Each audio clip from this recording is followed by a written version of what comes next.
Now, we do have a lot of commercial and freight trips that do come through Oregon, and even looking at the Astoria Bridge.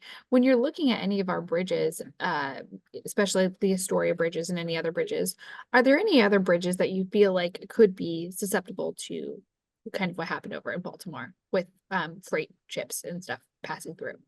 Right. So in Baltimore, a big factor of that was that it was a seafaring vessel, and those are much larger. It was a freight carrying vessel, so had a lot of mass to it. And the bridge, from me looking at the pictures initially, does not seem to have any vessel deflection. And I drew a crude picture. So here's the bridge, and usually you have these fenders that deflect the bridge or deflect the vessel as it comes in.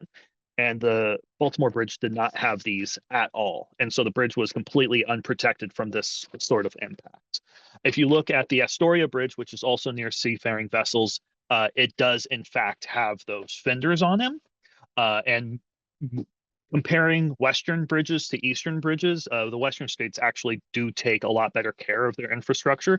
And so often when you see these big collapses, these catastrophic failures, you see it more often on the East Coast, because the West Coast is more likely to put additional funding into the repair and management of their infrastructure. Interesting. Why is the West Coast more likely to do something like that? It's just politics. It has to do with where the public is willing to tell their legislators to put the budget. And I can't speak for the specific psychology of Western states versus Eastern states. It's just something that I've seen as someone who has worked extensively on Western infrastructure and has also spent some time on the East Coast. Understood. And in watching that video, the bridge kind of like folded itself in. Are when it collapsed, are bridges now, and especially the bridges here in Oregon, are they built to do that, or has technology kind of changed the way, to protect people who may be on them? So that's called fracture critical, and what that signifies is a bridge or a system where a single element fails and the whole thing fails. Many large bridges are built in this way. It does not mean that the bridge is unsafe, but the reason why that is just the larger a structure is, the more interdependent the systems become. It's just like in biology. If we have one system fail, it can fail the whole organism. And with large bridges, that's often what you see. Any bridge that you see that's a standard truss bridge, which the Astoria Bridge is, and also the Baltimore Bridge, they're fracture critical. If one major element of the bridge fails, the whole thing fails. Standard, what you would think standard highway bridges, any bridge with a system of girders underneath them, are not like that. And if an exterior girder fails, for example, a truck hits it, which actually happens all the time, that does not mean the bridge will fail. You can usually just tell people not to drive on that side of the bridge, and the bridge will be fine until repairs can be done. But very large structures, I'm thinking immediately in Portland of the Fremont Bridge. That is a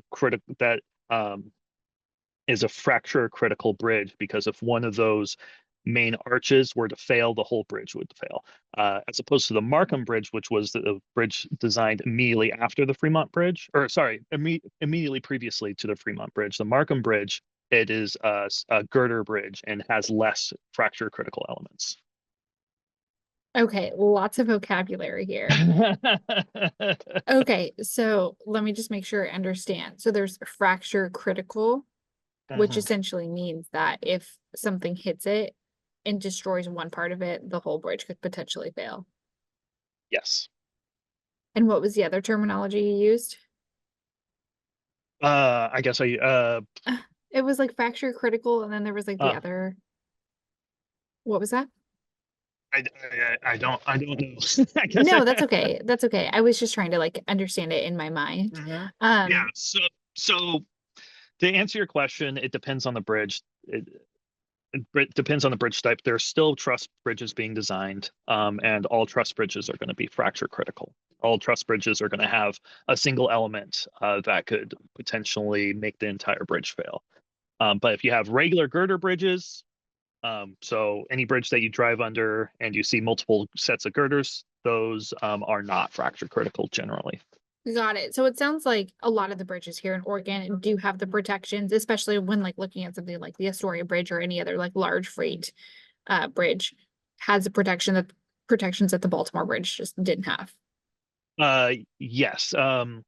If you look at the bridges in on the Willamette, over the Willamette, you will see these fender systems that the Baltimore Bridge was lacking. However, most of the time you only see them on one side of the bridge. That's the direction that the water's coming from.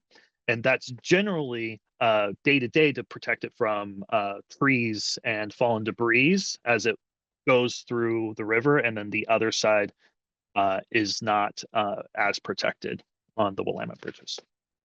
Last question. Is there anything like particularly fascinating about Baltimore and what happened overnight and compared to Oregon that you just find like really fascinating? Anything people should know about?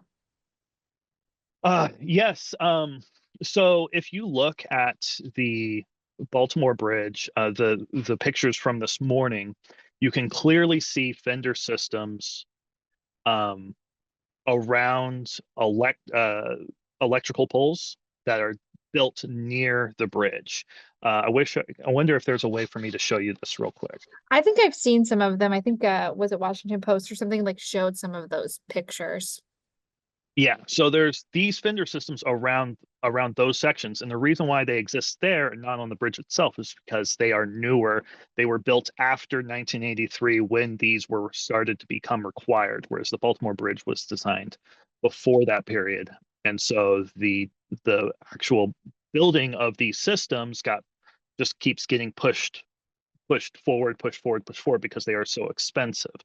But they are critical for protecting the bridge from catastrophic events such as this.